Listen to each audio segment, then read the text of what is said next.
Back in the 70s, board games and improv theater had a baby, and it was called the role-playing game.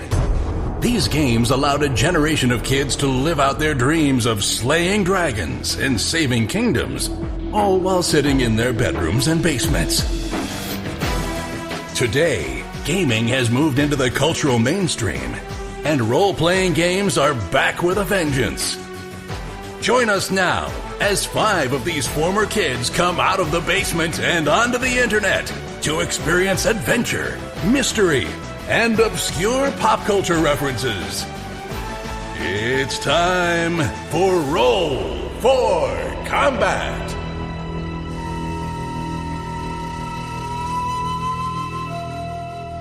Hey there, welcome to Roll for Combat. I'm your GM and host, Stephen Glicker, and in this week's show, the boys start investigating their new assignment from their Eoxian contact.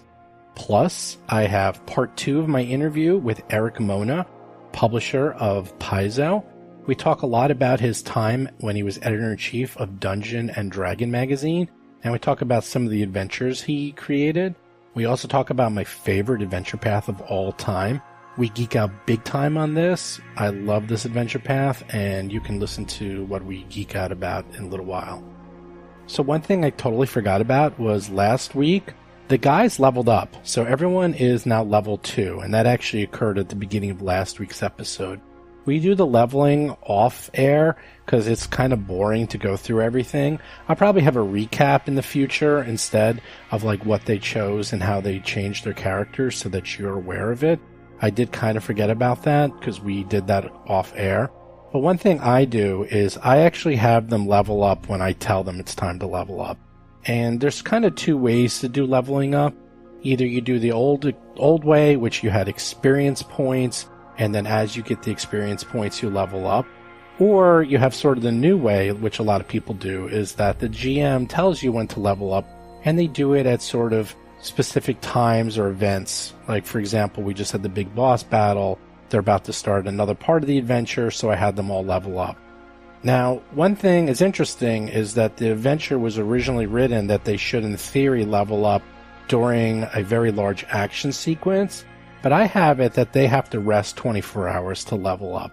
There's a lot of reasons for this. If you try to have people level up in between a day, like while they're still doing things, if they're getting new spells or abilities, it gets very complex. And I don't also like to reset them, because then they get like everything twice in one day. So I just like a nice clean break. I have it that level 1, first day, you go to sleep, you wake up, you're level 2. Everything gets reset. It's the easier way to do it. I've never done it really any other way because every other way is a total mess. So the problem was the adventure had it that they were in the middle of all this conflict and they were going to level up in the middle, which didn't make any sense because there wasn't any break. So I felt that felt incredibly unfair for them. So I actually just made it earlier. And just in case they thought I was cheating, I actually went through and did all the experience points, and they made it exactly to the number of how many experience points they needed to get to level 2. Something else about Starfinder is it actually uses the fast experience point track, which was an option in Pathfinder. Not everyone used it. It was actually pretty rare. So you level up a lot faster in Starfinder than you do in Pathfinder. What that means is you actually just need to have less encounters to level up. I think they did that on purpose because D&D 5th edition, now leveling up, especially levels 1 through 5, is lightning fast. You can level up 1 through 5 in just a couple of sessions. In Pathfinder, you can go 50 sessions before you go from level 1 to level 5. Well, we do 1 2-hour session, so for us it could be 50 sessions. But you get the idea. It could just take forever. So I think they wanted to make it faster, but it does slow down. It's really the lower levels and where you really need some kind of accelerated leveling. And also, I control the leveling anyhow, so it all evens out in the end. Something else I wanted to mention, a lot of people wrote me asking what the heck bleeding encounters means, because it came up a few weeks ago, and it seemed like 5 or 6 people wrote me, and they said they had no idea what that term meant. And if that's many people wrote me, that means a lot of other people never heard that term. I'm kind of surprised because I've used it a lot. I've heard it a lot, Maybe it's just a gaming term that is around for old school gamers. I'm not sure. Well, bleed encounters basically means if you have 2 encounters, the way Dungeons & Dragons and Pathfinder and Starfinder is written, you have encounters, and each encounter is usually balanced to be challenging for the party, either a little easy, just right, or a little hard. If you take 2 encounters and bleed them into each other, that's called bleeding encounters. That's actually taking 2 encounters that you now make into 1 encounter, and they're bled into each other, and now it's become way harder. This is something you don't want to do. This is something you strongly should not do unless you are suicidal and want to die. Of course, the guys in Roll for Combat will be bleeding encounters all the time because they're insane. I actually ran the Emerald Spire for them, and once they started on a level, and this is like a super dungeon where it's every level's completely different, and it's just like one level after another. Like one level's all dark, one level's all water, one level's all lava, and so forth. There was one level, it was just like this thieves' lair. They just ran through the lair and killed every single person in the lair in one combat. They just went from one encounter to another, to another, to another. And it wasn't easy, but they had a lot of AoE spells, so they were able to kill these guys pretty quickly. That's called bleeding encounters. You're going to hear us say that a lot, and these guys will do that. I don't know why they do it. I think it's fun for them. They're also kind of in the mode of fighting, and they'd rather just keep going and keep fighting than rather stop. Also, it really helps when you have spells that only last like a minute or two. They'll keep bleeding encounters so they can keep their spells up and keep any of their buffs up longer. So rather than using a buff, having one encounter, and then it disappears, they'll often cast a buff and then just go 3 or 4 encounters, one right after another, bleeding them like left and right, just so that they can keep all their buffs up. I strongly recommend you don't do this with your own party unless you're really good at combat. You really know what you're doing. These guys are nuts. I've seen them bleed encounters. They once bled encounter on a stairwell. Not even a stairwell. It was a ladder. They were on a ladder. They bled the encounters above and below the ladders, and I don't even know how they lived through that. It was insane. They were fighting on a ladder, things above them, gelatinous cubes below them. It was bizarre, and they're getting shot at. They're just nuts. But they usually somehow manage to sneak through. Usually a lot of people fall, and they might need a raised dead or two, but they usually survive. Also, by the way, later there's going to be a joke you hear about Chris about selling food. FYI, Chris actually sells food for a living, so when you hear some of those jokes now, you're in on those jokes. Finally, we have the big $1,000 podcast giveaway. This is it, guys. This is the last week. All you got to do is review the show on iTunes, Stitcher, or Facebook, and write us an email, and that's it. You're entered. Next week, I'm going to be announcing prizes for about $500 of Amazon gift cards, free t-shirts, and everyone who enters is going to get a free prize.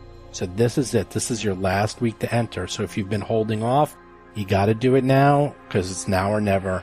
Also, if you can tell your friends about the podcast, I'd really appreciate it. Those who are listening, we're getting great feedback. I usually learn about podcasts from my friends. So if you guys have any friends in your gaming groups, please pass them along. We're also going to be expanding the site in a little while and doing some pretty cool things after this contest in December. We're going to be doing something really neat. Do check it out. Obviously, check us out on Discord. Once again, we're on there chatting all the time. I also post all the images from the show, so you can see everything the boys are fighting. You could also talk to us on Facebook. You talk to us on Twitter, all the standard channels. Also, don't forget to check out our Patreon.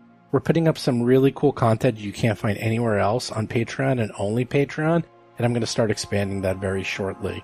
We actually have some really cool images and pictures that are created just for the Patreon users that aren't going anywhere else, and I'm getting some really cool custom items made that people have been asking for. So that's going to be going up shortly on the Patreon. So with that, feel free to write us any questions or comments you might have. Otherwise, enjoy the show.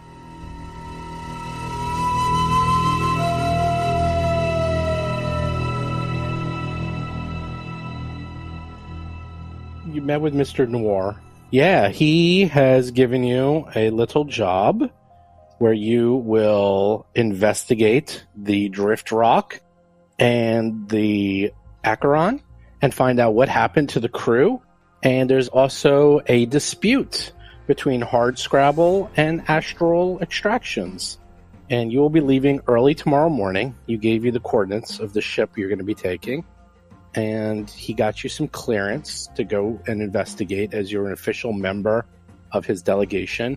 And there's also a little floating camera behind you that you don't need to mind, that is recording all of your actions at all times and broadcasting it back to him. That's not creepy at all. Jason McDonald is playing the Isoki mechanic Tuttle Blacktail and his drone, Cheddar. Well, he's also undead. Bob Marquis is playing the human envoy, Rusty Carter. What is the name of the vessel again? John Statz is playing the Vesk soldier, Mo Dupinsky.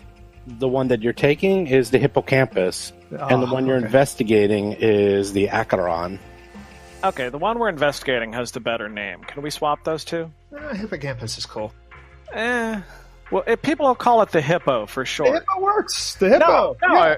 Hey, you're going to come attack me with that Hippo? No. There's a hippo in the city. Hey now, there's a hippo in the city. All right. I was going to go with the Hungry Hippos reference. There you go. See, this is the problem. It's a good name.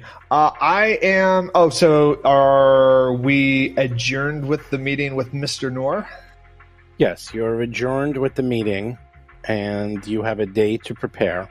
And also, if you want to find out anything about these sides, you are there just to really report and give an accurate representation of what happened, and he will decide who will get what. And also, if you remember, he gave you that little side detail in which he was trying to... He had a package on board that he wanted you to secure for him. And he would give you an extra 500 credits each, if you remember.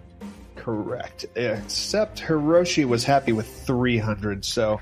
Well, 300 for Hiroshi, and everyone else will get 500. Right. No, I get 700. Chris Beamer is playing the Lashunta operative, Hirogi. No. You break the deal. Spin a wheel. Yeah. I'm going to head straight to the Hippo. That's what Mo wants to do. Do we need to suit up? We have all our stuff. We're good to go. Well, you don't have to go. You're not leaving till tomorrow morning. You have a full day. That's correct, but I want to scout the premises. Okay, good idea. Usually you get a berth early, and you can... I like to sleep, at least. Like all my scuba diving trips, you get on the boat overnight early, you sleep, then the boat goes out in the morning. So I'm going to... Mo is going to go out to the Hippo to check it out, learn its ups and downs. Cool. The Hippo is probably about a good 40 minutes from the center of station. Is anyone else? What are you guys going to do? Actually, checking out the ship sounds like a good idea. I'll do that too. I'm just going to make sure I have all my gear ready to go. Like our armor, I don't know if everyone has armor that counts as a spacesuit, but I do. Oh, I do too. So you may want to note that. Wow. Do you guys wear armor? Yeah, everyone who has armor gets that, I think. Yeah, I think that's right. But do our other two friends have armor? I have armor, but I have no plans whatsoever to step outside. I have the second skin, I believe. Yeah, second skin I think will work it. That worked. Yeah, I know. I have no plans for that either, but sometimes plans change. One thing you do know is the ship somehow lost its crew, and you don't know the state of it, and for all you know, it could be open to space, for all you know. And the asteroid, well, you know nothing about the rock. Oh, we're talking about the Arceon right now. Yeah, the Acheron. Okay, the Acheron, not the Hippo. The Hippo is a normal ship, but when you go investigate, the ship you're investigating could be in any shape. You have no idea. It's a drift. Thought you were giving us an update on the Hippo once we got there. It's No. Whoa! No, you're going to be flying outside the Hippo. You're going to be like a barnstormer and just holding on. So my second laser pistol I have in a shoulder holster. My other one's on my hip. I got my grenades. Got all my backup batteries. I think you put it all on my character sheet. Yeah, you guys have everything. I put everything on your sheets. And I'm more or less ready. Okay. So as you guys are traveling out, sure enough, just as you expected, as you walk out of this horrible, depressing building that smells and reeks of death, literally, you get a call on your headsets, all of you. It's actually email invitations to attend a private meeting at the corporate headquarters on the Blue Rise Tower with Astral Extractions as they wish to meet with you. You did Guys, say both parties would probably be in contact with us, so... True. guys, I've been invited to an exclusive thing, so I gotta head out. So you guys just can wait here. Yeah, we'll be with you. Yeah. Sorry? What? We're going to be in attendance as well. Oh. It's not so exclusive. Yeah, it's probably not a good party then. I don't know if you guys would enjoy it. I'm confident that we're going to get some more quests, I think. I think we double dip on this. So do you think we're going to get the other quest? Like, we get to turn into one of the quest givers? Yeah, this is going to be one of those crisscross deals where we play one side against the other and, end up the last man standing. I think this could be due. Yeah, this is doable. So far, we hate Astral Extractions, though, right? Yeah, they don't. Yeah, it could be a trap. They did seem to be behind the death of Creel and all that stuff. So yeah, we're not trusting them. This is an invitation, though. I'm sensing a Baxter's on one side and the Rojas on the other side, and us in the middle. That's what I'm sensing. What if they all pay us to do the same job? Well, that's what I'm saying. Like, play one side against the other. Yeah, I'm agreeing. We in the middle, like fistful of dollars. Yep. All right. Yeah. Let's go there. Let's hear what they have to say. I mean, I'm a little troubled that it could be a bit of a trap because we have sort of wiped out the gang that they were paying. But I'm open. They don't know that. They don't know that. They might know something. I mean, if they know who we are, inviting us to something. Why would Mr. North think that Astral Extraction was going to contact us? Because they're the two parties to the dispute, and they both want to kind of meet us and make their case or whatever before we go out there. Right, but how would they know about us? Nobody knows about us. Yeah, that's the problem. I don't want to call it the Hippo. Is the campus on a flight path to Arceon, so it's public knowledge that we are going there? No, but it was expressed to you, I believe, last time that Nor said that he was either going to inform both sides that he was going to have a neutral third party investigate. It just happens that he chose you, which maybe he did that because he has a sick sense of humor and he knows what happened between you and them. Or maybe, who knows, but he decided that you guys should investigate. And of course, you guys are right in the middle of everything. So, and you're Starfinders. Well, we are Starfinders. I'm game to see what they have to say. When you said sick sense of humor, I immediately went to the Susie from Curb Your Enthusiasm. You sick son of a bitch. He did inform, they are aware that they're third party, and obviously these two sides have fairly big connections, so they were able to track it down fairly quickly that you were the one, or they could have even just called Starfinder Society. They're not an espionage organization, they're explorers, so they will keep things secret, but they're not super secretive, so who knows? There could be a lot of ways. You can ask them when you get there. And Starfinders say yes! All I know is they have deep pockets. And that's where I'm at. So let's go there. Yeah, let's go to where the deep pockets are. Okay. So the Blue Rise Tower is actually in the nicest part of town, which is near here, so it's actually a very quick jaunt over. It is, of course, a beautiful, very impressive office building. You go into the building. Once again, it looks like you're starting to get a hang of this. There's a lot of office buildings. Seems like a lot of paperwork's being done on the station. So this one is quite impressive. You can see Astral Extractions is flaunting their money and power. There's pictures in the lobby of gigantic spaceships, part of their armada, all the things they've been, extracting, all the planets that they get minerals and rare items from, and it's very impressive as you walk in. Roll for collating. Let's go in. So you walk in, and as soon as you walk in, as of magic, the secretary greets you all by name and is like, "Oh, hello there, Mr. Blacktail, Mr. Hirogi, Mr. Dupinsky, and Mr. Carter, and your friend Chetter, version 2, I believe." I didn't go get an advanced degree so you could call me Mr. Blacktail. I mean, Oh, my apologies. You're absolutely right, Dr. Blacktail. Much better.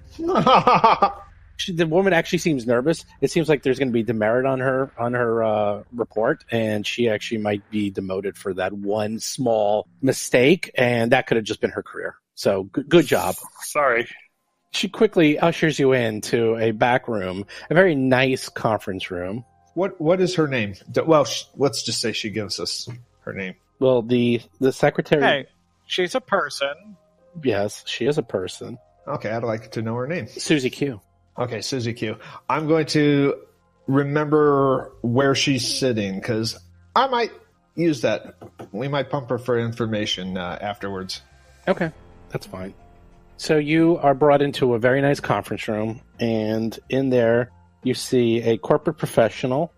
She is a Lashunta, very tall, quite beautiful, and she greets you warmly. Her name is Miss Josh, and she asks you to please sit down, and she would like to give you a better sense of Astral Extractions' corporate philosophy and how it informs the company's business dealings. Can you read us the mission statement? Oh, yeah, here comes a PowerPoint presentation. Do I have to buy a timeshare? Astral Extractions and you. There's, of course, very nice and very fancy snacks on the table. Quite expensive. There's drinks. It's quite a spread that's been laid out for you. Oh, partaking. And in fact, she even presses a little button, and a door opens. A waiter comes in with a little towel over his arm, and he asks if anyone would like something from the bar. Scotch, neat. He says, "Yes, right away, Mr. Carter." I would like a double warp core breach. Of course, Hirogi. So yes, he goes around, takes your drink orders however you wish, makes a note of them all in his head, and says, "I'll be right back with all of your beverages." Okay, now, can any of us who know anything about, like, the local culture possibly know anything about this person? That we could telepathically share it amongst ourselves? What do you mean? Like... Who has knowledge culture? Is she famous? That was way too subtle. I was confusing you. I'm sorry. No, not me. I'm uncultured. Knowledge of culture about what? About her? She is an executive for a major corporation in the area we are. Maybe you've heard of her. I got +5 in culture. Tuttle will give it a try to see if he's ever heard of this person before. Cool. You've never heard of her. 22? 22 of Tuttle and Hirogi of an 8. Neither So of she's you like ever mid-level. We're not going to This know is mid-level, a you know. huge organization, and she's definitely not someone of import. You can probably look her up afterwards on Spacebook and see if you know anything about her. She's the assistant to the regional manager. Right. No, she's one of 600 vice presidents they have. She's 7 of 9 of tertiary adjunct Unimatrix 0. As you expected, the drinks come. She says, "Let's begin." She turns down the lights, and she starts with a slickly produced marketing presentation that highlights Astral Extractions' efforts in discovering, developing, and managing much-needed natural resources from across the galaxy and selling them to the pack worlds.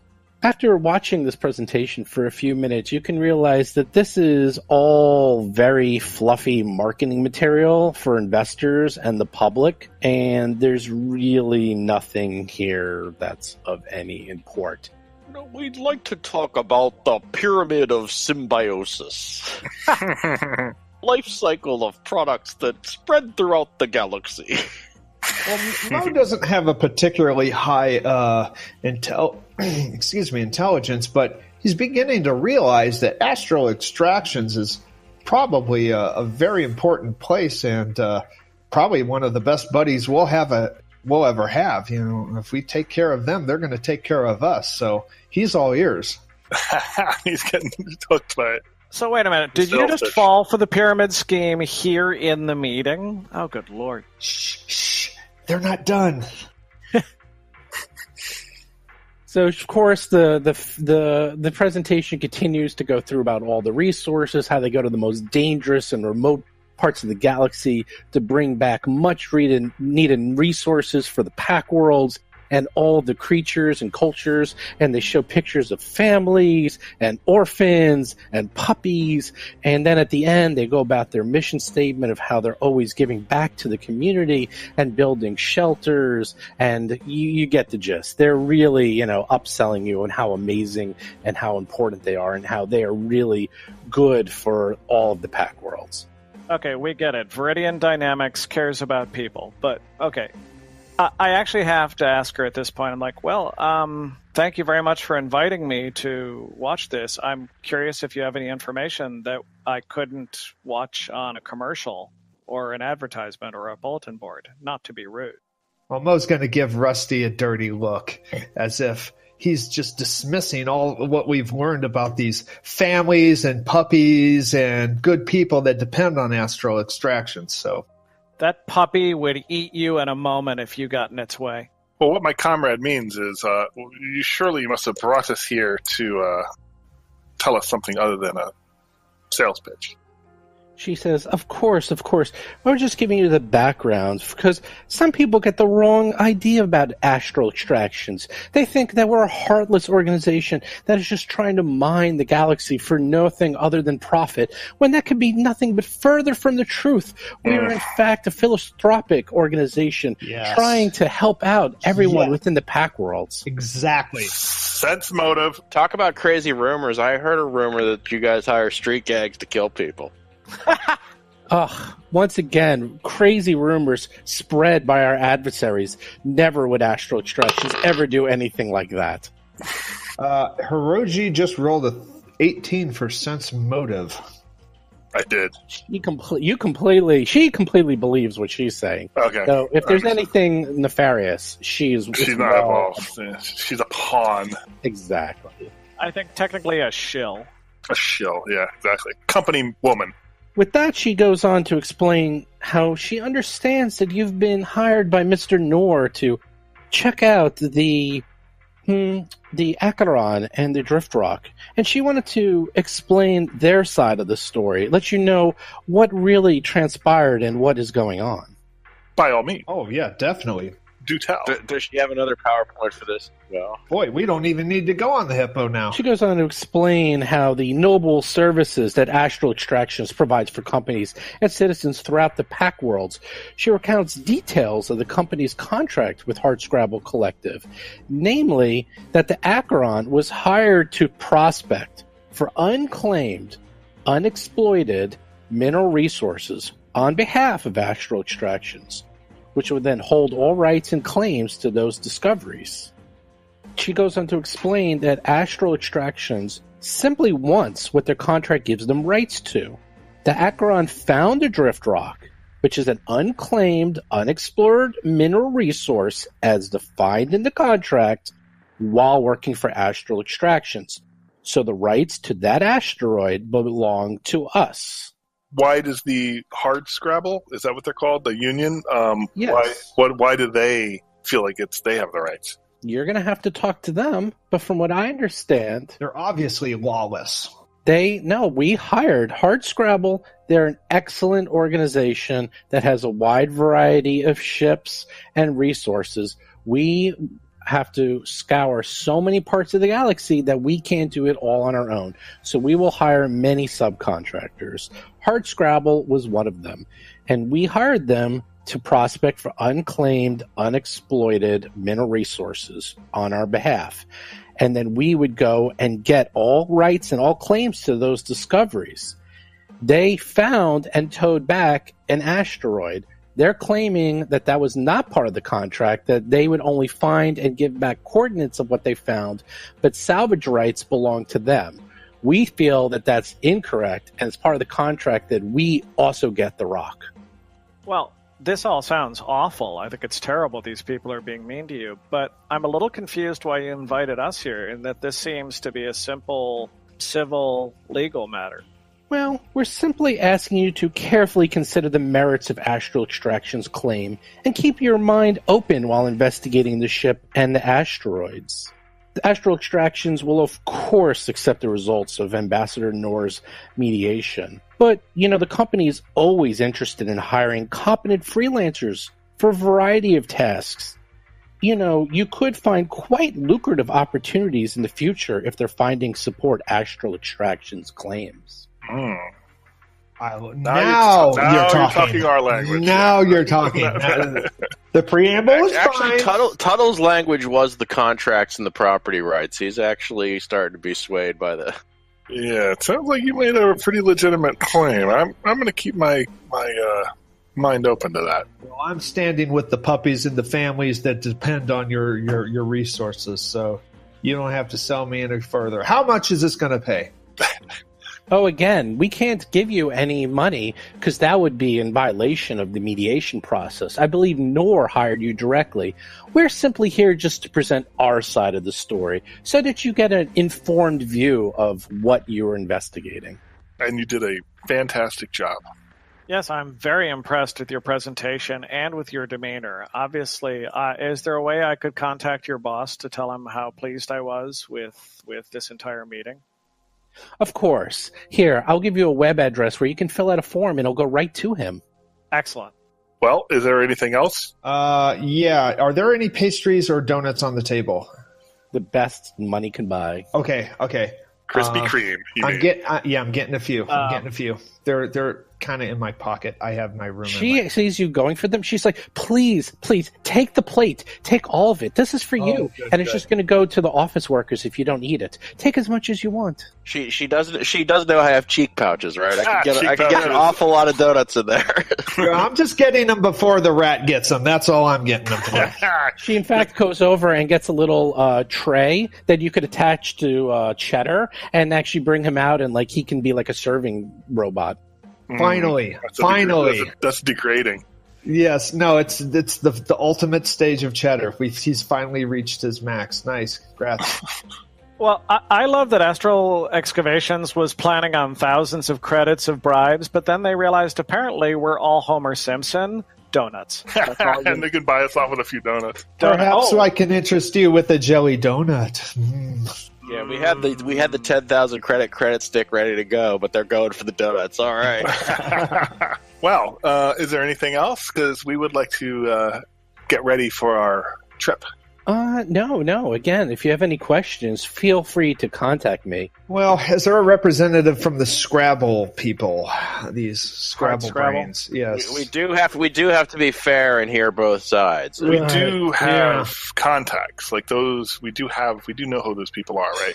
Because those are the people that sort of sent us out to that club, right? Not officially. The level 21 crew is sort of linked with the Hardscrabble people, but they're not directly the Hardscrabble. Yeah, I don't recall, did we talk to the level 21 crew after we did our rampage?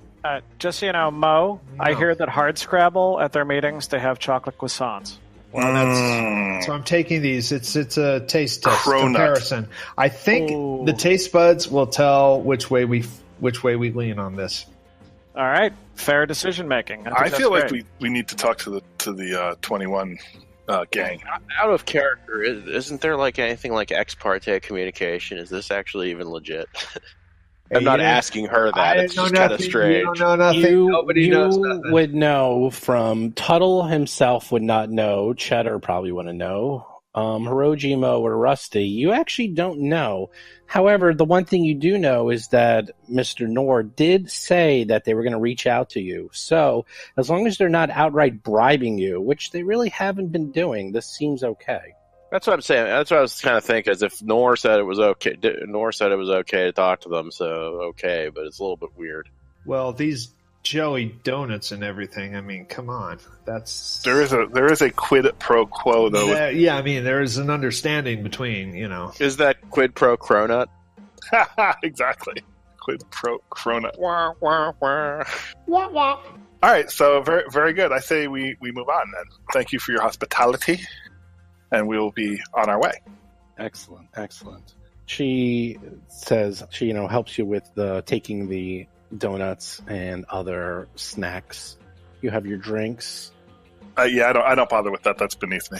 Oh, okay. She also gives you corporate brochures that go through they're beautiful, full-color corporate brochures that go through all the beautiful, wonderful, happy things that Astral Extractions does for everyone in the Pack Worlds. They remind me of the company called Slusho. still has a website. Slusho. Yo-Yo Propulsion Systems, a subsidiary of Astral Extraction. Clamp Industries, maybe? From Cloverfield. Oh, is that what that is? Okay, yeah.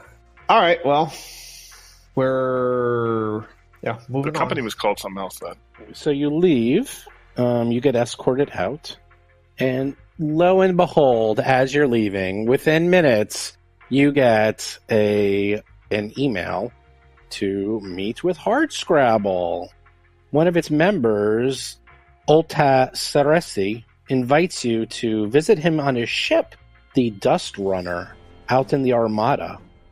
And he gives you instructions on how you can take a shuttle to his ship. Now, Mo, I do have a question. What if Hardscrabble turns out to be guys? Instead of, like, pastries, they've got a keg of beer and all you can drink. I mean, where are your loyalties going to lie here? Calories is going to figure into it, I think. Bacon wrapped shrimp, maybe? Right. How about just bacon? These are regular ribs. guys. Oh, what if they got ribs? It's donuts versus, bar food, so we'll have to see. All right, at any rate, I think we're ready for this meeting. Yeah, are we going to a spaceship? That might be a little dubious. I'm a little wary of that. That's kind of, I don't know. Well, but the flip side is these guys are miners. They do their business on their ships. They may not have like a headquarters like the Astral Extractions people do. Yeah, that's true. I just think that we could be shanghaied into service if we go on their ship. So, wait, you actually think that we're actually going to be in a press gang? We're going to become part of the British Navy at the end of this? It could be. I go to the store and buy a crate of lemons just to ward off scurvy. Yeah, that's just safety. Limey. Yeah. All right. Well, yeah, I'll swing with the rest of them. I'll go out there. I mean, we are the arbitrators or the kind of the investigators for their claims. They probably have no real motivation to harm us, I would think. Maybe that's a naive statement, though. Okay. So you head over to the shuttle area, which they explain where you would meet. And sure enough, there's a shuttle waiting for you. It's basically a space Uber that will just take you to the ship. The ship is the Dust Runner. You get on the shuttle. Dust Runner is a much better name than Hippocampus. You can rename it if you want while you're on it. I always go classical. All right, sorry. So they're in the Armada, so it's really a quick 10-minute trip. It doesn't take that long. You look out the window, and the Dust Runner, you can tell, is a working tramp freighter. It's practical. It's utilitarian. It seems to have little way of luxury or even comfort. This is definitely a working man's ship. I'm looking out for the beer ads. Yep. You board the Dust Runner, and sure enough, this is quite a dirty, heavily used mining ship. You can tell right away. You are met by a very, very dirty miner. Rusty can't be happy in this environment. The Hardscrabble Collective and you. Rusty gets along with a lot of people. That's fine. He's a regular guy, just like... Well, okay, you're an alien, but he's a regular guy. I mean, you don't mind the dirt and the mess. He's a regular racist guy. I am not at all a racist. I like all decent people. So yes, you go onto this tramp freighter. There's like a dirty dwarf miner who just literally comes up to you and says, "Hey, follow me." And he's just sort of leading you through this steamer. It's quite filled with dirt and grime and dust. Nice. What a nice ship. Really nasty. Very heavily used. You sit down in the galley with a red humanoid. He's red-skinned. Rusty. I telepathically communicate with Rusty, say, what race is that? Not one of us. Cerisi. Yeah. Does anyone have a culture? Or I don't know. We would know, I'm guessing, right? It's a packed world race, probably, right? That's true. Well, actually, I don't recognize it. He's a red-skinned human from Akaton. He meets you, and he just sort of is this gruff, large, red-skinned human. And he just sort of is like, "Oh, I'm glad you guys met with me. Please sit down." He's like, anyone want some coffee? And you can see he's handing out like black coffee, and that's about it. Definitely. I've got donuts here, so coffee's perfect. Yeah. He says, here's some hot black coffee to go with your donuts. Oh, good. Do you have any other refreshments? I ask him, using the Ecotonian language, if he has a good shot of whiskey I can throw into the coffee. He looks at you and says, but of course! And he pulls out a flask, like out of one of his pockets, and hands it over to you. And I laugh in Ecotonian still, so the others don't know I'm laughing. Wait, no, that's just a laugh. Wait, I speak Ecotonian. Actually, I don't. He sits down with you in the galley over the cups of hot black coffee and donuts. And he goes on to explain to you that I wanted to meet with you and explain to you that this Acheron is no mere tool of Astral Extractions, and explain our side of the story. I presume you've met with them already. Yes? Yes, we did. We just came from there, actually, yes. Oh, yes, and I'm sure they wowed you with food and beverages and slick presentations and showed you how wonderful they are and how amazing they are and how they're the beautiful flower of the galaxy. Without them, nothing would live. Everything would shrivel up and die, right? It's true. Yes, it's true. We learned that, yes. Well, I can tell you right now, the collective members, we ain't rich. Most of us scratch out whatever meager livings we can from the rocks of the diaspora. And occasionally we get a corporate contract, like the Acheron contract with Astral Extractions. A contract like that was a luxury we really couldn't refuse. We don't get that type of work very often. We value our independence and freedom greatly, and it's a constant struggle against exploitation and even takeovers from the hands of would-be corporate overlords. We value our freedom very highly. I feel like we need Sam Elliott to give this speech. We're working men. Yeah, definitely. Get up in the morning, drink black coffee, and do our job. So, yes, we were hired, and the Acheron was hired to find information of new mining worlds and areas for the Hardscrabble, but we staked our own claim under Drift Rock, believing that the terms of the contract allowed us to do so.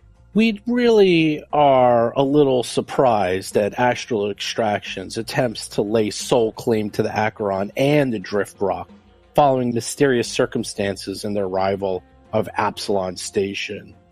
We call ourselves a clan, and we mean it. Once you're in it, you're family.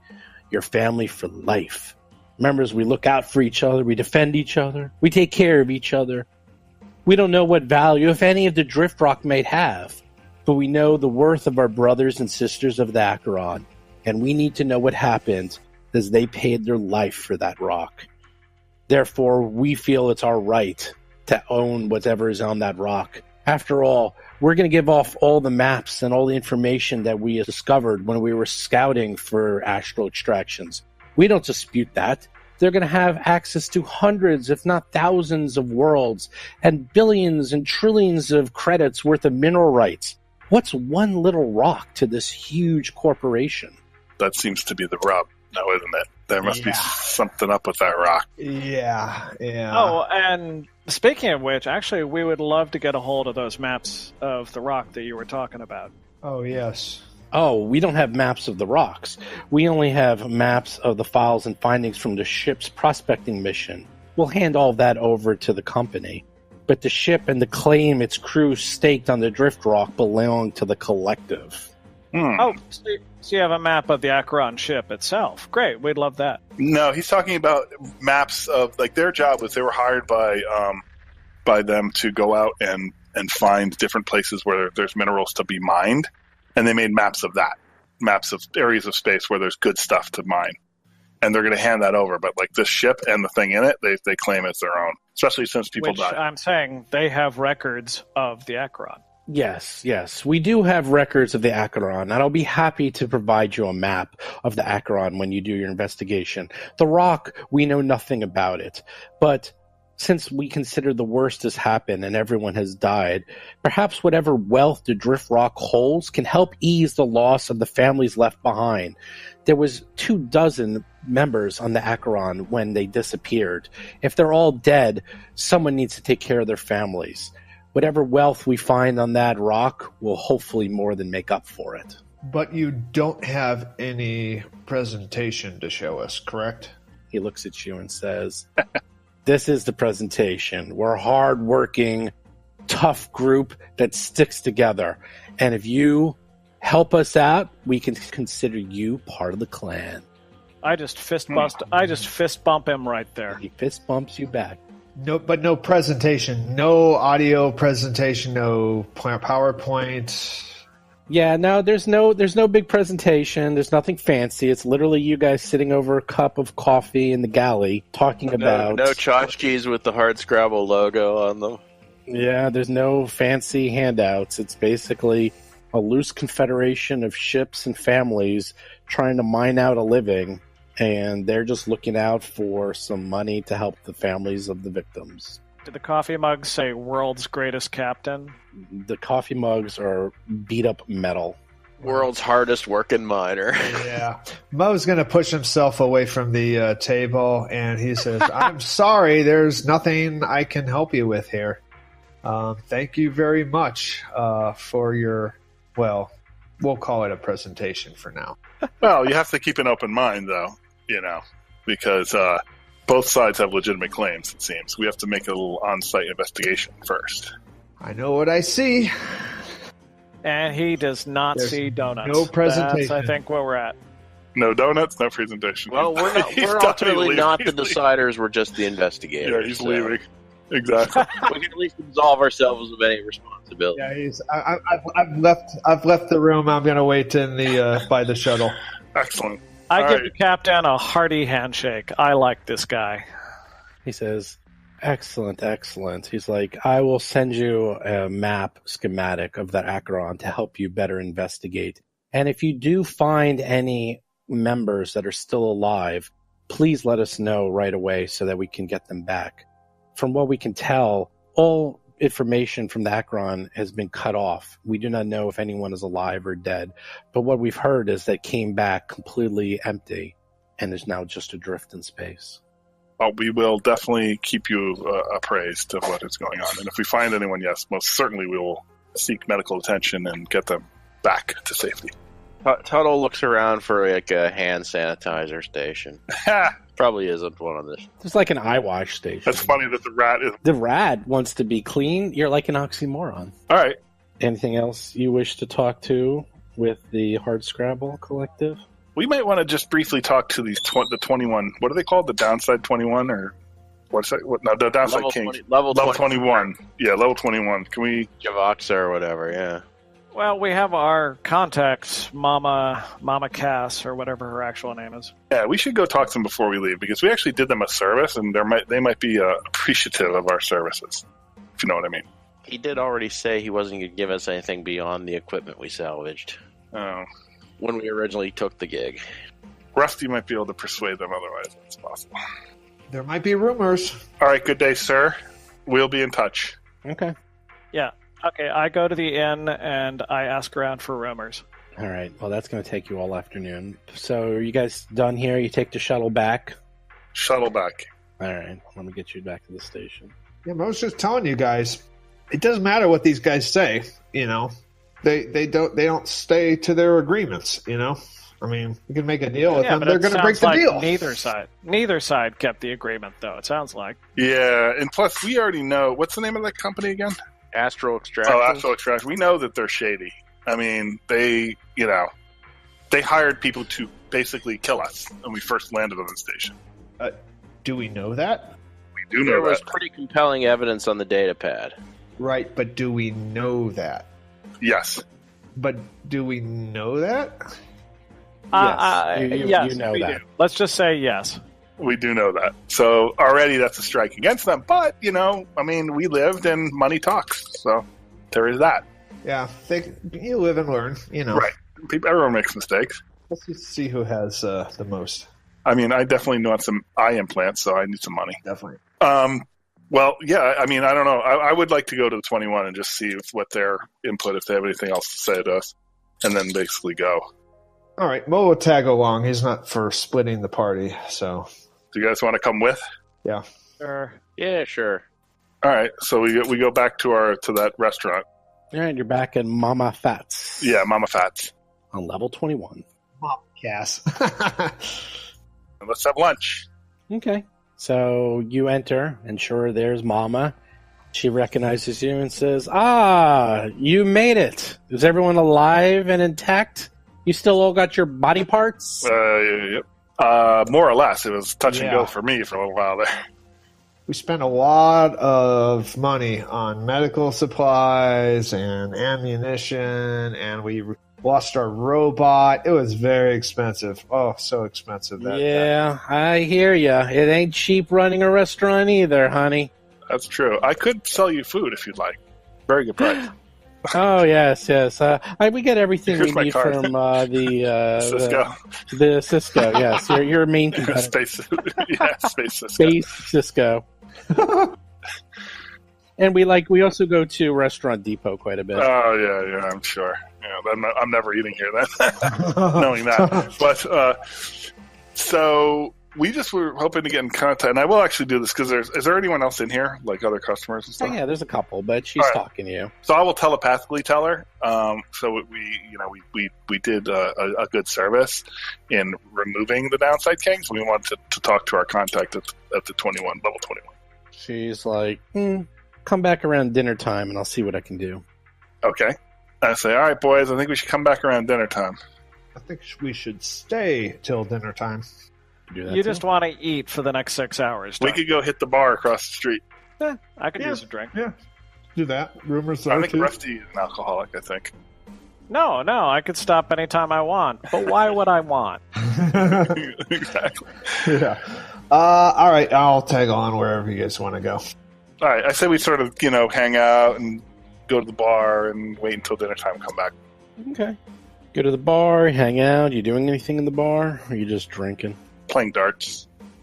Playing darts. I'll gather information for the afternoon and just get a roll and not learn anything, but then I'll claim I did something. Excellent. Is it space darts? Yes. You have to make a strength roll to hit instead of a dex roll. That's right. That's the difference. If it was Pathfinder, it'd be dex. If it's Starfinder, it's strength. Weird but true. All right, roll for diplomacy or intimidate. Either one. Oh, okay. Feels better. Diplomacy. What the hell? Mo's gonna watch. +9 to my roll. So 13 because I rolled a 4. You don't learn anything new that you don't know already. All right. Do you guys get Mo drunk? might. He's going to try to imitate. No, Mo's going to. Tuttle's actually going to review the contract or the terms of the contract. There you go. To do his homework. There you go.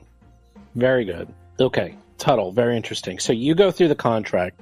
Sure enough, the contract says very clearly that Astral Extractions hired the Acheron and the Hardscrabble to basically investigate and look for new rights and claims for unclaimed planets and discoveries for mining purposes. They would then come back and give those findings to Astral Extractions. That's all it says. It doesn't say anything about what they might have picked up during the actual investigation. So, the odd thing is, they obviously found some huge rock and brought it back with them on the ship. On top of that, everyone on the ship appears to be dead. So, it can very easily be interpreted by the letter of the law either way. It can either be Astral Extractions does have ownership of this rock because it came from investigating, but it also can go the other way because it doesn't actually say anything about, well, salvage rights and who owns the salvage rights to anything they find while they're out there. It only... The initial report is all they were paying for, theoretically. Exactly. They were only paying for reports and information, not actual salvage. So both sides are strangely correct, and it's really can go either way. And we also learned that Astral Extractions is willing to draw up foolish contracts. So that is something that we pocket as well. keep in mind, it could also be that Astral Extractions, from what you can see, they're interested in big picture. Like, they're looking for entire planets and asteroid belts and large items that they can mine. They weren't thinking of a small rock or something. Now, obviously, this rock, if they brought it back, must have some crazy value. From what you can know and tell, a rock this size, even if it was like a very large asteroid, how much could actually be on it compared to planets? So why are they so interested in this? Why are both sides so interested in this? It could just be a wild goose chase that both sides just think it's valuable because everyone came back dead, and obviously they went through a lot of effort to bring it back. So it could be that this is worth nothing, and they're just both assuming it's worth something. Now, to Astral Extractions, this rock is nothing more than a few more pennies on their, $1 trillion credit sheet. For Hardscrabble, if it's true, they were just hired for a very nominal fee. They don't have any, additional money being paid for anyone dying or even loss of the ship. That was all assumed within the contract. So if everyone did die, that hopefully this extra money from this asteroid, it could be something that maybe most of the crew died while they were out there looking for things, and they brought back the asteroid to have money, from their losses, to get something from their losses. It could be something is awesome on that asteroid. It could be who the heck knows. It's a mystery. Interesting. Just to recap, who gave us the contract? Where did we get that from? From the undead. Nor gave it to you. Okay, Nor gave it to. Okay, did he give us anything else as any other intel? Other than the little robot who's been following you around, recording everything you've been doing to date, including this meeting. You can't turn it off. Oh, right. I kind of forgot this guy. Right. He's been following you, including this, by the way, and you have no way to turn it off or disable it in any way. Mo has watched Rusty make his flop on trying to get information from people, and he's going to be asking the same questions, but he's going to be using Intimidate to do so. So he's going to make that roll right now. 14. Ooh, what do I learn? Nothing new. All right. You guys already had extremely successful rolls. Well, right. But still, as I said, we had an afternoon to kill. Okay, I'll make a roll. That's all. In addition, you do get the blueprint of the Acheron, which I will send to you shortly. That's good. So there is what the Acheron looks like. It's quite a large ship. Many rooms, many areas. It looks like it can easily hold a good, 15, 20 people if they sleep in shifts. I was so expecting to see a ship from Iron Gods. Yeah. All right. Well, cool. So we're going to be hanging out till supper time. Till we head over to Mama Fats again. Okay. One thing I'm wondering about is, just sitting here thinking, is I wonder about radiation, right? Maybe this rock is radioactive. Maybe that's what killed the crew. Maybe. Like, we might need something like a Geiger counter. To these things, they must exist, right? That check Cheddar. Cheddar radiation has to have a Geiger counter on him, doesn't he? Not really. There may be feats I could take later, but not right now. He's just kind of a combat drone.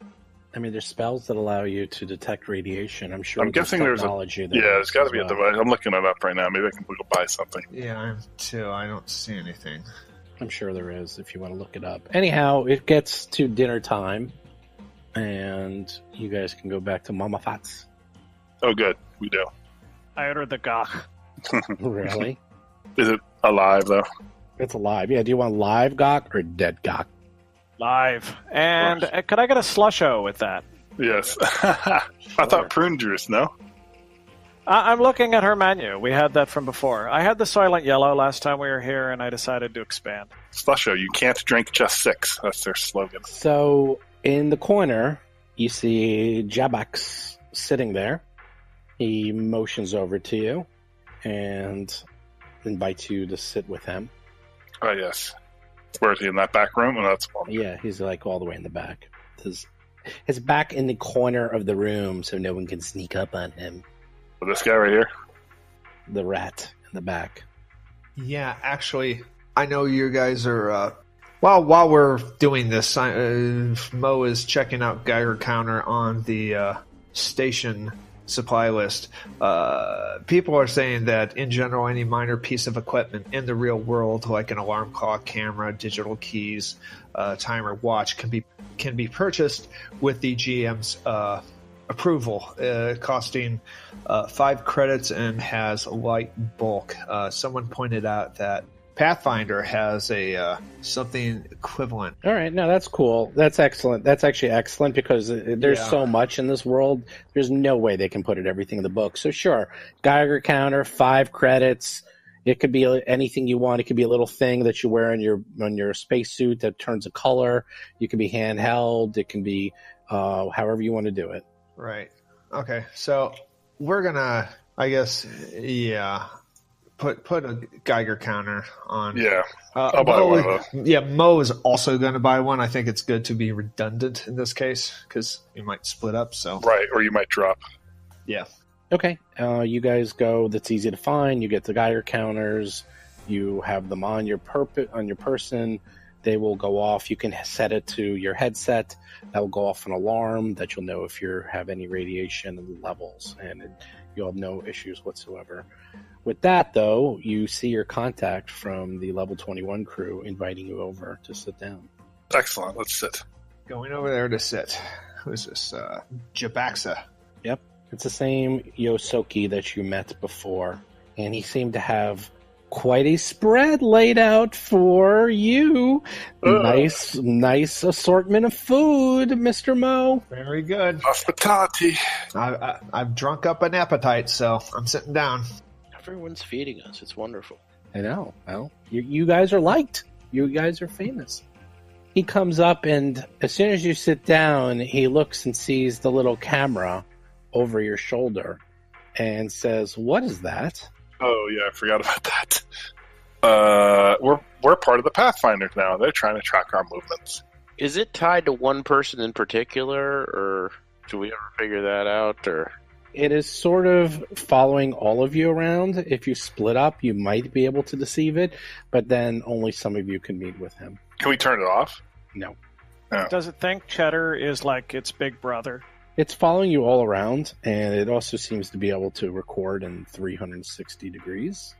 From what the mechanic can tell, Mr. Tuttle, you know of this camera type, and there's no way to turn it off. It is continuously broadcasting. It's quite difficult to destroy, and it sees everything, and it also records in multiple bandwidths.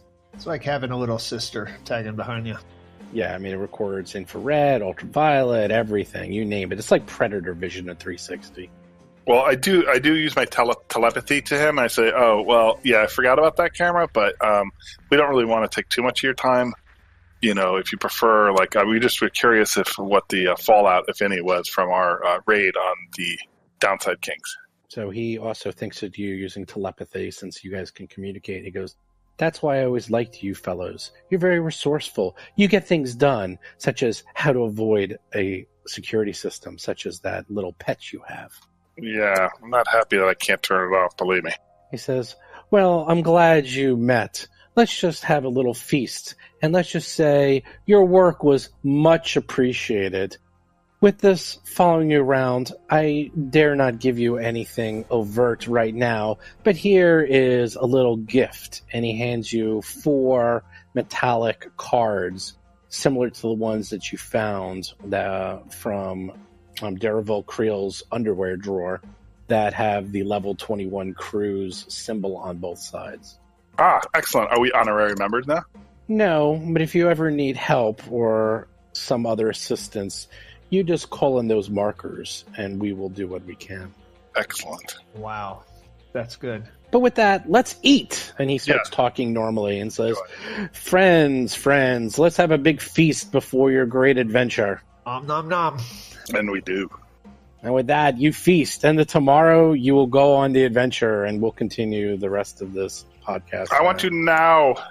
You always do, but we must finish. You must finish digesting. You guys have been eating all day. I know, eating and drinking all day. Yeah, the theme of this episode, eating. It's been a good and episode. Drinking.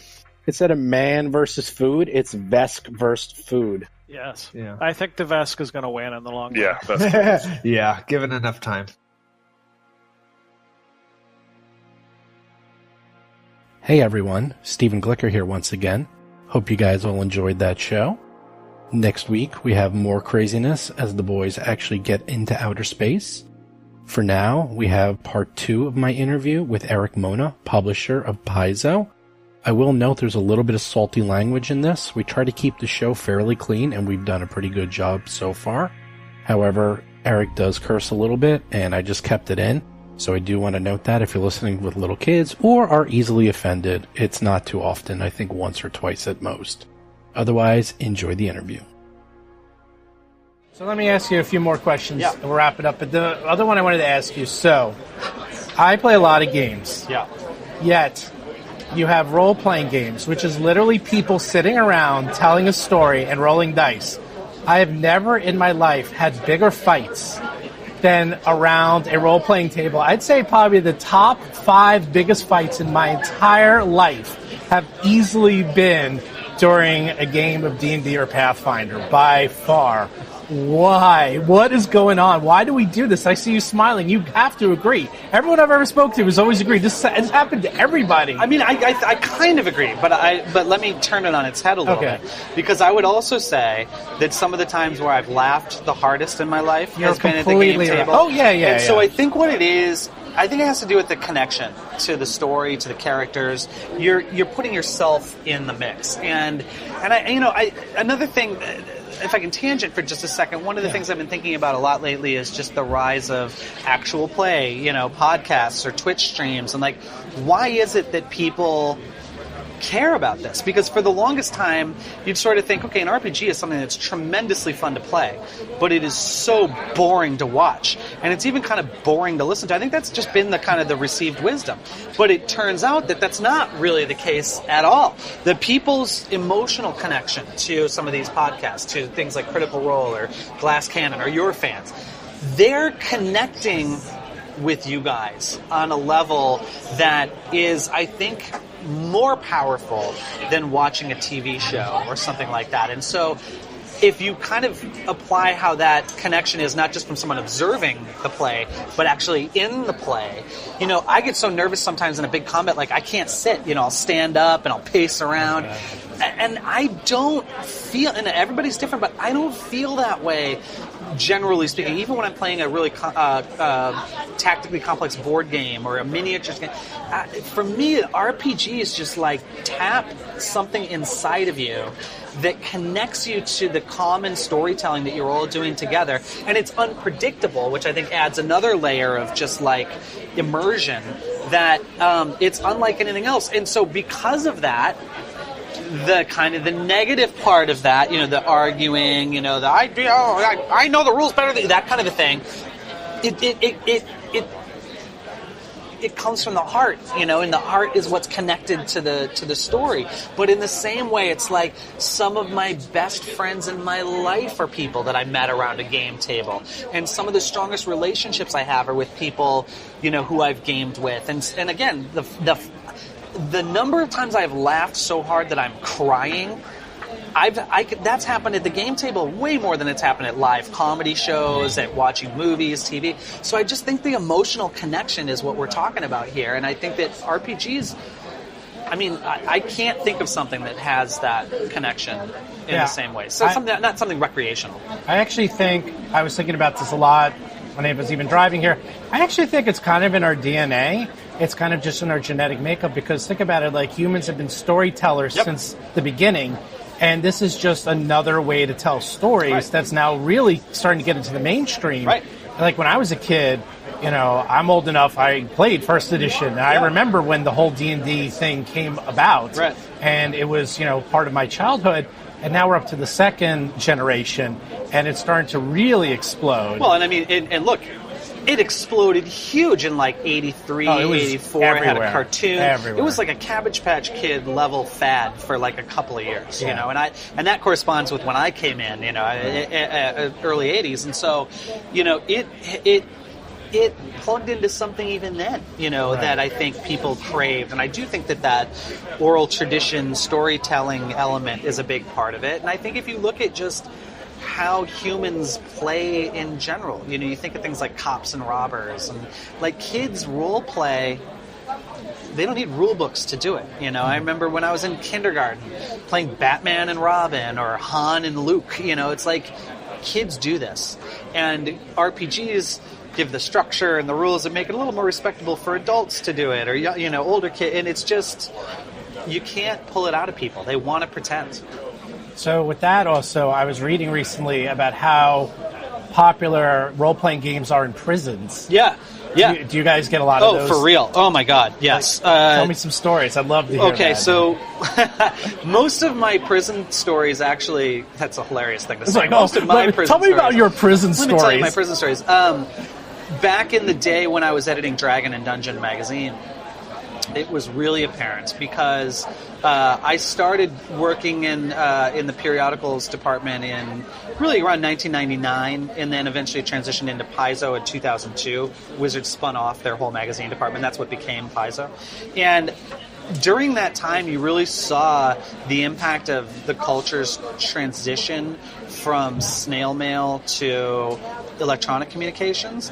And so by the time I became editor-in-chief of Dungeon, almost all the physical letters we would get, and we would get a lot of them, were from prisoners, from incarcerated people, because they don't have access to the internet, and so they're still handwriting letters or typing letters and things. And so, I changed the name of the letter column in Dungeon to Prison Mail, because literally all of the letters we got were from prisoners. And so, these guys, one of the things we've said is, and I think this is changing a little bit demographically as well, but like back in the day, it's like wherever there are large numbers of young men with more time on their hands than, things to do, RPGs are very, very popular. So you see RPGs very popular in the military, very popular in prisons, very popular in high schools, and and one of the things that's very like on nuclear submarines, where people are underwater for weeks and weeks at a time, they're throwing dice, a lot of them, and so it's just very, very interesting. And I always, it's tough because sometimes you'll get these letters from people and you'll look into it and you'll say, I'm always just, from Seattle and everything, and I'm always like, oh, this guy probably just got busted with weed, and he's not really a villain, and they always wanted something. All their letters were like, I love what you're doing, but can you send me this rule book for free or whatever? And so,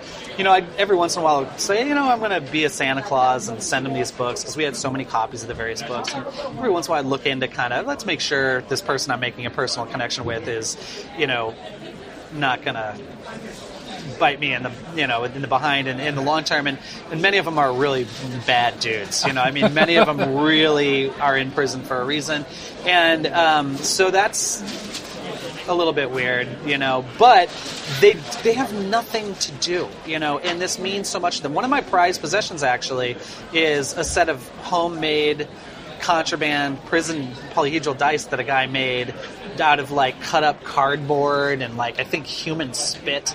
It was crazy. So I have this contraband prison dice set, which is. You use it? I've used it before, yeah. I did say that it's made it part of human spit, so I didn't use it a lot, but it's just kind of an artifact that I have, and it's very cool. But I don't know.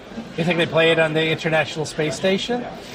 I think that would be really awesome. That's what I'm saying. We tried to. We've said that we've got Pathfinder Society going in 6 of the 7 continents, because we haven't yet got game day going on in Antarctica. Yeah. We've got a couple of options there that we might try to explore, but the idea then, if we can do that, then the next thing to conquer, of course, is outer space. For people to play Starfinder, for example, on the International Space Station, wow, that'd be exciting. We're right across in Redmond, Washington, where our offices are. We're literally across the street from SpaceX. We want to make nerd care packages and bring them over there and stuff. So earlier I said to you, before we started recording, I said actually I was very excited to talk to you. So the reason why. A few weeks ago, I did a segment where I was talking about low-level adventures and how they're structured, because we're doing Dead Suns and it's level 1. And I was saying how there's usually a straight dungeon crawl, or there's an investigation, which seems to be very popular now because it's not so easy to kill the character. It gives them experience, it teaches them the world, various reasons. And then I went through my top 3 favorite low-level adventures of all time. And I said the number 1 adventure, and I didn't know I was meeting you, of all time by a mile was The Whispering Cairn that was a good by one. Erik Mona himself, of the greatest adventure path ever, by the way. The Age of Worms Thank you. blows away all the other ones. Thank That you. thing was a monster. Yeah. So you got You should have to... seen the original outline. It was going to be 20 adventures originally. And then Chris Perkins was like, dude, you can't do 20. And I'm like, yeah, you're right. You know? 20 adventures? Yeah, it was going to be 20 Back in the adventures.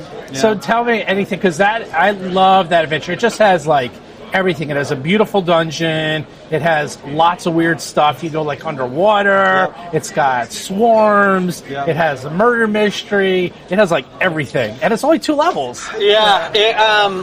Man, you know, I wrote with some help from James Jacobs, I wrote the outline for Age of Worms. And Age of Worms was really kind of really the adventure I wanted. I mean, that was the thing I was kind of all this sort of secret Greyhawk stuff I was doing, sort of behind the scenes at Wizards at the time. The Age of Worms was kind of the payoff, you know, and so I really wanted to do it right. And I thought about a lot of the adventures that I most enjoyed playing, and almost all of them had certain things that were similar. So I'm thinking specifically of like the Village of Hamlet, or the Sinister Secret of Saltmarsh. You know, these are like small communities with a dungeon nearby, and I'm really a fan of that old first edition, like, go as far as you can and then get the hell out, and making multiple forays into the dungeon. So I wanted to have a really vibrant and exciting community where the characters were based. I also wanted to make that community enough of kind of a shithole that you would want to leave it eventually. And that's actually one of the criticisms that I got from Age of Worms, is people just never wanted to leave Diamond Lake. They really liked that setting. Until it gets burned down later. Right. So that was important to have that sort of village dungeon combo. And then I started thinking a lot about those forays and like going in and out of the dungeon, and I was trying to think of like, how can I, because I think that a lot of third edition, I think one of the flaws maybe of the design philosophy of third edition was, if you did it strictly by the rules, you would know, oh, well, I'm 4th level and all the monsters that I'm going to fight are going to be within a couple of CRs of me. I don't need to worry over much about, because I'm going to do 4 encounters and then I'm good to, like, it's just kind of almost too balanced. And so I was afraid that people were just going to try and like go from the front door to the back end of the dungeon in one push. And I put enough in there that I knew that was like, you were going to be tapped out by the end if you did that. So I was like, how can I hard code some ways to go back and forth? And so that's where some of the mystery elements came out. That's, there literally are things that you have to leave the dungeon in order to proceed. So yeah, that was all part of the design, kind of from the ground up. Yeah, I mean, Age of Worms, it's funny. You probably took the rule of cool and said, we're going to, like, go up to 11 on this one, because I'm just going off the top of my head.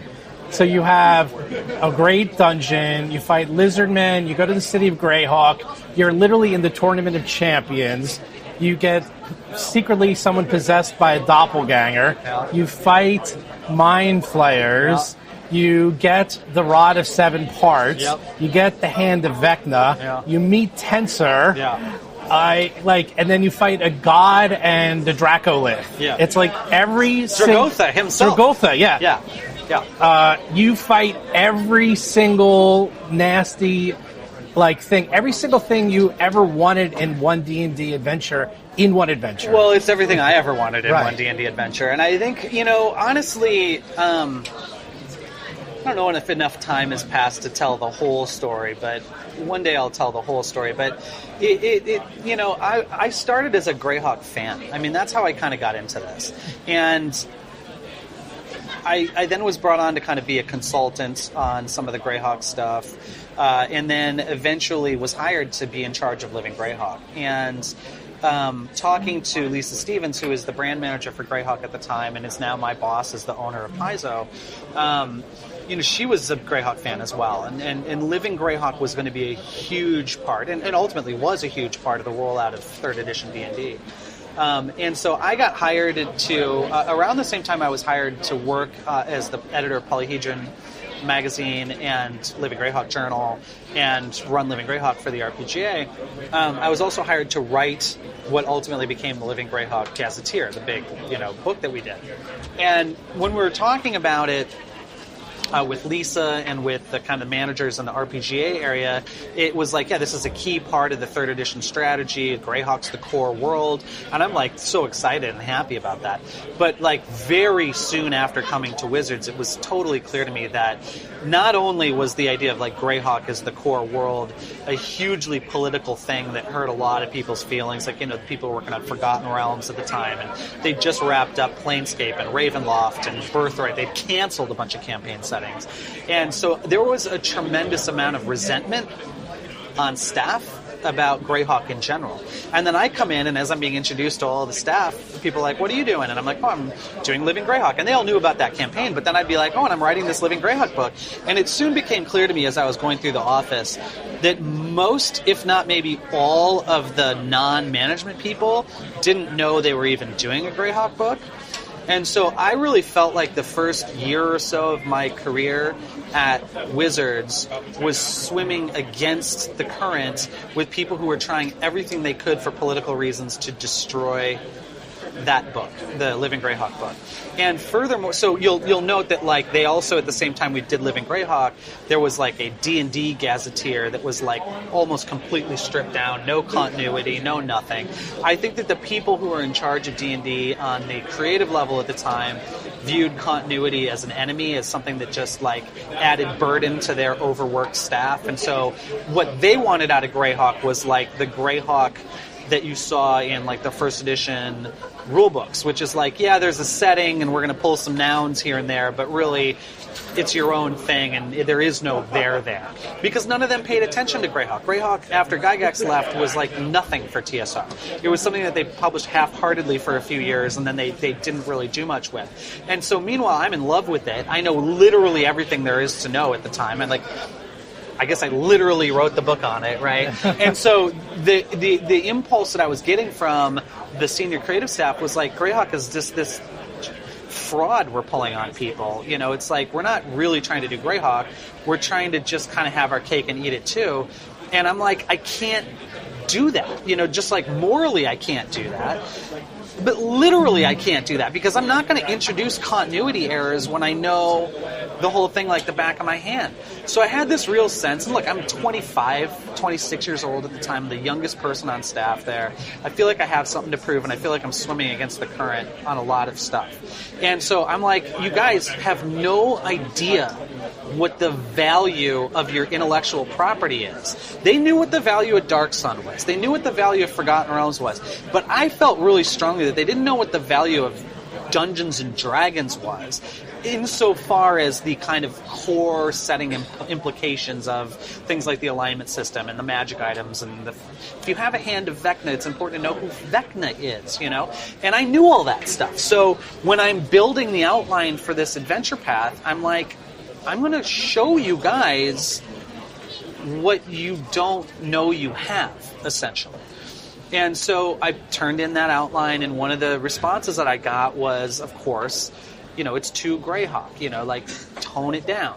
No one wants this continuity out of this. They just want words, they don't want meaning. And I was like, well, I think that's bullshit. So I edited down the outline, and that's when Tensor changes to Manzerian the Magician, and it's not Greyhawk, it's the Free City. Yeah. And so then I was able to sort of genericize things to the degree that allowed me to publish that AP. But by the time we got into like the Prince of Red Hand and stuff, it's like, come on, no one's paying attention anyway. Our approval meetings at Wizards were just like a formality. They trusted us, we trusted them. So and so basically I snuck a lot of that shit in because I wanted to, and because I couldn't not. It's like, that's where my brain goes. And so I think that so many people, a lot of that stuff resonated with them. Frankly, I think just because I'm a nerd too, and we had the same interests. And so Yeah, you know, and then James added some of this stuff because he's of a similar vintage and a similar, you know, he's simpatico with me creatively on a lot of stuff. And so that's kind of that's 3/4 of the story, you know. That's all I'm comfortable telling today. No, but there was some internal stuff that just kind of made me feel like an outsider and made me feel like I had something to prove. And so that all went into trying to make Age of Worms so spectacular. And then just another sort of corollary to that is by the time we were working on Expedition to the Ruins of Greyhawk, which is another adventure that was largely written by Paizo. It was me, James Jacobs, and Jason Volman wrote that adventure. I knew at that point, and I think Jason and James knew, I'm not 100% sure, that Wizards was not going to renew the Dragon and Dungeon licenses because they wanted to do their D&D Insider subscription program. And so I was pretty confident, and thus far it's proven to be the case, I was pretty confident that Expedition to the Ruins of Greyhawk was going to be the final official D&D thing I probably ever worked on. And so there again, it was like, I got something to prove, and how do I make this the best? And, you know, and that's partly why we kind of recast the city of Greyhawk a little bit in that, and really all of us just wanted to bring our A game because we just figured we were going to be blackballed for the rest of our lives because something was going on politically between the companies. We didn't really know what, but that was the beginning of the alienation period where it was clear that we viewed our relationship with Wizards as a lot more important than Wizards viewed their relationship with us. And so it was like, well, we seem like we're getting frozen out here, so let's make this the best we can possibly make it. Yeah, I never understood. I mean, I'm not going to badmouth Wizards, and you probably won't either, but it seemed like the strangest thing. It's like you have a third-party company that's literally writing rules and adventures for you. You then fire them. It's like, okay, you literally have the best people creating the best content, and now they'll go form their own company. I think, well, two things. I mean, just to be totally fair, they didn't fire us. They just didn't renew the license. True. And in fact, they were really cool. They extended the license by 6 months so that we were allowed to finish Savage Tide. Right. And that was kind of the same thing. I kind of used the same line on them that I did on Lisa about Rise of the Runelords, which I'm like, you guys, if we don't finish this, forever people are going to want to know how it ends, and they understood the wisdom in that. Right. So it was amicable, but there was this weird cloud over it, and actually it's so long ago now, you know, it's hard to remember exactly the cadence of events, but we were still on really friendly terms with them even as they were closing down the magazine, and the assumption was always that, like, oh, you guys are going to be one of the first to see 4th edition, and we really want you to support the game, and the licensing arrangement's going to be even more open than the current one, and all that just turned into bullshit by the end, you know, and I don't know what was going on internally there. I think what happened was when we put out the Shackled City hardcover collection, I think some of the business managers at Wizards were like, why are we letting a licensee compete directly with us? So every dollar spent on a Shackled City book is a dollar that wasn't spent on an official D&D adventure. And I think they maybe just got sick of the sort of that they felt like we were competing with them. And then ironically made a bunch of choices that resulted in us directly competing with them for a decade. So it is what it is. So yeah, I'm just saying, if anyone has not read, even if you're never going to play it, you at least should go and get The Age of Worms. Just as a read, it's fantastic, especially if you're an old school player. And there's very large forum threads on the Paizo boards of converting Age of Worms to Pathfinder. Oh, yeah. There's a lot of people who have done it. Yep. It's funny, actually, now that I'm bringing back all these horrible memories, so we had initially pitched 3 books to do with Wizards. Well, the first was the Shackled City hardcover, which we did, and it was popular. And the next one was the Dragon Compendium, which was like updating a bunch of classic Dragon material to 3rd edition. And then the third thing was going to be a hardcover Age of Worms anthology. And it was they're dragging their heels on approval for that was really my first canary in the coal mine that something was amiss with our relationship. So I would love to have that.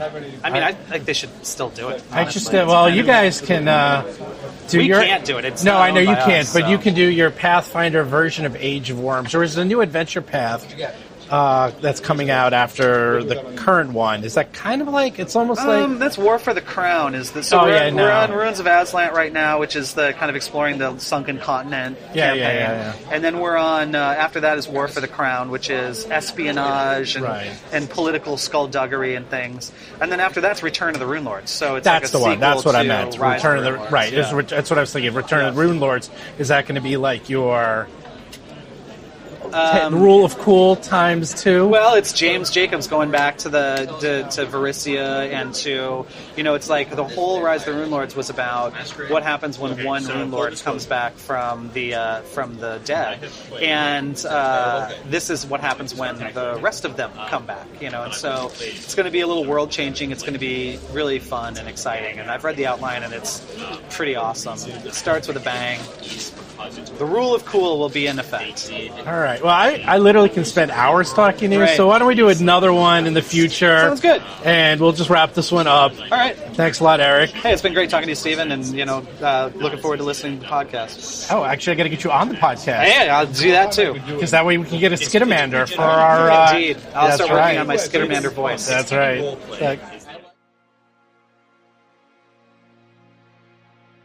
So it's everyone's favorite time of week where we announce this week's winner, where all you need to do is review the show on iTunes, Stitcher, or Facebook, and then email us with the name of your review or some of the contents so that we can look it up and verify your review. And that's it. And then I randomly select your name. And next week is the huge grand prize where we're giving out hundreds of dollars of Amazon gift cards and t-shirts and a whole bunch of other things.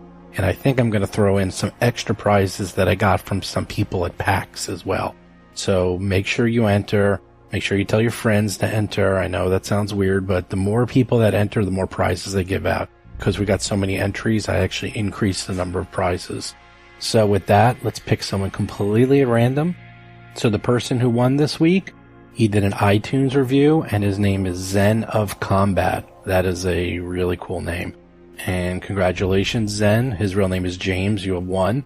All you need to do is write me here at Roll for Combat, and I will tell you what you need to do to get your Amazon gift card. This week it's for $25. So once again, tell your friends. The more people that enter, the more prizes I'm going to add to the prize pool. I think there was originally 3 grand prizes. I'm not looking at the page right now. I'm actually going up to 6. 6 prizes. We get more people, I can add more prizes.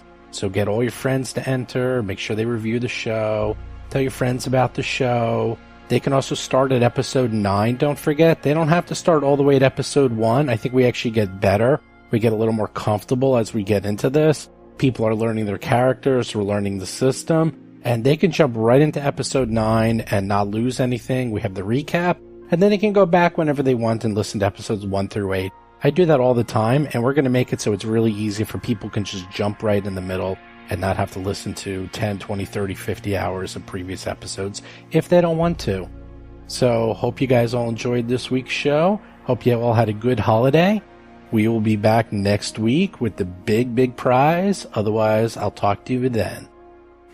You've been listening to Roll for Combat, a Starfinder actual play podcast. If you have a question or comment for the show, please visit us at rollforcombat.com or drop us a line at contact@rollforcombat.com. You can also find us on Twitter, Facebook, Discord, and other social media platforms.